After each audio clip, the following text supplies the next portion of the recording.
Langkah selanjutnya apa nih dari Mbak setelah mendapat rekomendasi hasil pemeriksaan dari NPD dan ada rekomendasinya tersebut yaitu Notaris M itu diberhentikan sementara selama 6 bulan, apa langkah selanjutnya? Apakah selesai sampai di sini atau ada langkah selanjutnya? Kami akan melanjutkan pelaporan ini ke pihak pihak MPW ya. Karena saya baca artikel dari Pak Yasona bahwasanya kita jangan segan-segan melaporkan notaris yang nakal-nakal karena maksud dari tujuan kita sudah sangat dirugikan. Dan kita melihat aspek-aspek ini adanya keanehan bahwasanya dia ingin memiliki dan kalau misalnya ini bukan dasar dari omongan saya saja, tetapi saya diintimidasi sebagai klien. Saya bayar loh akta-akta ini. Ada penekanan? Ada penekanan. Dari sana bukan penekanan, bukan hanya dalam salinan yang diketik dalam pengaduan, tetapi penekanan dalam video fakta yang kami masukkan ke dalam alat bukti. Dia mengintimidasi saya yang sebagai komisaris utama, mengintimidasi bahwasanya saya tidak berhak atas perusahaan saya. Dia bilang itu saya tidak ada berhak. Padahal di saat itu saya telah menunjukkan di tanggal 20 Desember saya hadir dengan sangat baik. Mungkin saya butuh kasih penjelasan sedikit ya. Di tanggal 20 Desember apa yang saya alamin. Memang di tanggal 20 Desember itu hadir 2 saksi merupakan sekretaris aku. Kami hadir di hadapan Notaris Michael kan di saat itu dan saya menunjukkan 5 hal kepada Notaris Michael tanggal 20 Desember 2023. 1. LP yang sudah diterima dalam dasar itu adalah 170 KUHP bertindak bersama-sama. Karena isi dari akta yang dibuat hanya 3 orang. Saya sebagai komisaris utama, direktur dan komisaris, jajarannya tidak ada orang lain lagi. 2 orang direksi dan komisaris 170 KUHP dari LP Polres Jakarta Utara. Ini fakta yang saya berikan kepada Notaris Michael. Dan hal kedua, surat DPO dari direksi. Yang ini juga sudah saya bubuhkan dan diterima baik ya. Dan juga ini rekam medis. Rekam medis. Itu disampaikan ke Notaris M? Iya, disampaikan dengan Notaris M. Saya membawa 2 sekretaris aku kan, bahwasanya itu saya lagi tindak pidana yang dibuat oleh direksi dan komisaris dan saya menunjukkan saya menunjukkan bahwasanya itu aku dirawat intensif ya sama dokter ya. Jadi hal ini juga diterima oleh Notaris Michael. Dia mengetahui fakta-fakta ini. Tetapi malah melihat kesempatan. Melihat kesempatan. Saya rasa dia melihat kesempatan. Karena di saat itu dia mengintimidasi kan, bahwasanya saya dicemooh-cemooh dan hal-hal yang lain gitu-gitu.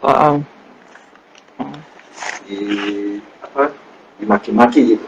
Dimaki-maki kan, saya dibilang kamu pulang aja, kamu kan nggak mati. Kamu pulang aja jaga anak. Gitu. Gitu. Terus untuk ke NPW, tadi kan ini dari NPD. Dari NPD mau juga ditingkatkan ke NPW, rekomendasi ini. Apa yang sudah Mbak sampaikan? Langkah apa yang sudah dilakukan ke NPW? Mungkin dari kita akan bersurat kepada MPW untuk memberikan sidang yang objektif atau berkeadilan. Berkeadilan. Karena melihat dari fakta-fakta yang terjadi terhadap saya kan itu sangatlah tidak manusiawi. Saya seolah-olah itu di saat saya lemah, di saat saya di rumah sakit, di saat saya membutuhkan bantuan, malah dijadikan satu kelemahan aku untuk ini menguasain. Seolah-olah itu. Ada agenda indikasi. ingin mengambil alih PT yang buat. Benar. Melalui pembuatan akta. Benar. Berarti notas ini ada kerjasama dengan pihak yang di PT buat. Kita tidak tahu mengenai itu, tetapi melihat dari SK yang dibentuk, SK AHU, tanggal 28 Desember itu adalah berita acara perubahan. Di tanggal 1 hari setelahnya itu adalah penerbitan AHU. Perubahan sudah langsung tanggal 29. 28 RUU PSLB.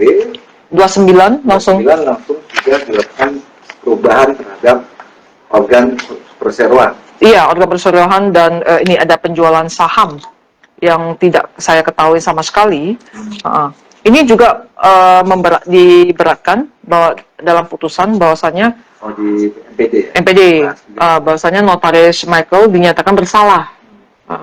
Bersalah karena penjualan saham sangat merugikan. Penjualan saham itu bukan semena-mena atas keputusan dia sendiri, tetapi mesti melakukan kesepakatan atau mungkin menanyakan kepada saya sendiri untuk saham-saham tersebut. Ya, itu kalau diatur ya di Undang-Undang PT 40/2007. Benar. Di pasal 75 kan jelas, ya kan, untuk hal-hal lain itu kan harus mendapat keputusan bulat, suara bulat dari para pemegang saham untuk memutuskan agenda selanjutnya. Di pasal 57 kalau tidak salah itu mengenai penjualan saham harus ditawarkan kepada pemegang saham lainnya. Apakah itu tercantum di anggaran dasar PT ini, Mbak? Hal-hal yang tersebut kan biasanya undang-undang berkata lain, berkata A, itu di anggaran dasar itu disebutkan, dituangkan. Tapi kalau disebutkan kan berarti ada indikasi lain. Gimana, Pak? Oke. Jadi dari akta pembuatan 116 yang di akta pendirian November 2021 tertera di dalam pasal 7 pemindahan hak dan atas saham itu juga dilanggar. Dia yang buat akta, dia yang langgar. Dia yang buat wewenang komisaris utama, dia yang langgar. Dia bilang saya tidak berhak. Di dasar ini kenapa saya intensif membuat pengaduan, di mana saya intensif membuat laporan polisi, karena sudah tidak lazim dan saya diintimidasi, ada banyak keanehan. Apa sih kepentingan dari mereka? Apa sih kenapa perusahaan ini sangat ingin dikuasain sepihak? Banyak keanehan yang terjadi. Kenapa notaris Michael tidak mau hadir dalam memberikan kesaksian yang bersifat klarifikasi biasa sebagai pelengkap saksi, karena kan sebagai saksi. Iya, kenapa dia tidak mau hadir? Jadi itu adalah satu keanehan kan, karena yang dipertanyakan karena notaris Michael adalah pembuat akta, dari kepolisian hanya ingin meminta salinan akta, meminta keterangan salinan akta itu apa benar isinya ini kan. Tetapi ada keanehan, kenapa dia tidak mau hadir memberi kesaksian. Sebelum jauh, apakah dari pihak kepolisian sudah mengajukan surat ke MKN sebagai pintu masuk untuk memanggil, meminta akta, salinan akta? Kan biasanya melalui, yang saya tahu ya, melalui MKN. Benar. Kehormatan notaris, dapat rekomendasi izin dari MKN untuk memanggil atau meminta keterangan notaris, kemudian meminta salinan akta melalui pintunya itu. Apakah itu sudah dilakukan kepolisian? Sejauh mana Pak tahu?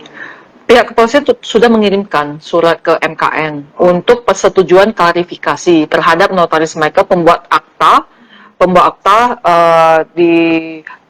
perusahaan CCK. Tetapi sampai saat ini MKN belum memberikan satu kepastian. Makanya lah dari pihak pelapor mengajukan pengaduan ini ke MKN. Gitu.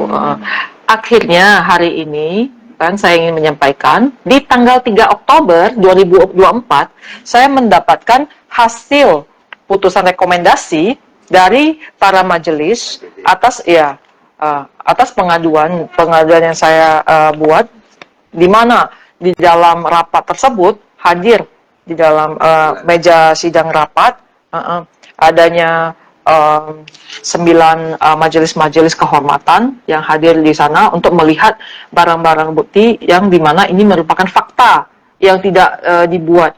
Jadi ini benar-benar fakta yang dialamin, bahwasanya adanya keanehan dalam surat kuasa, legalisir, kan, undangan troops, dan melihat kondisi pidana yang ada dalam laporan Polres Jakarta Utara, kenapa itu masih difasilitasi oleh Notaris Michael. Jadi itu adalah fakta-fakta yang di dalam rapat waktu pemeriksaan gitu. Benar, benar. 9 orang. Permasalahan itu semua. Benar, 9 orang.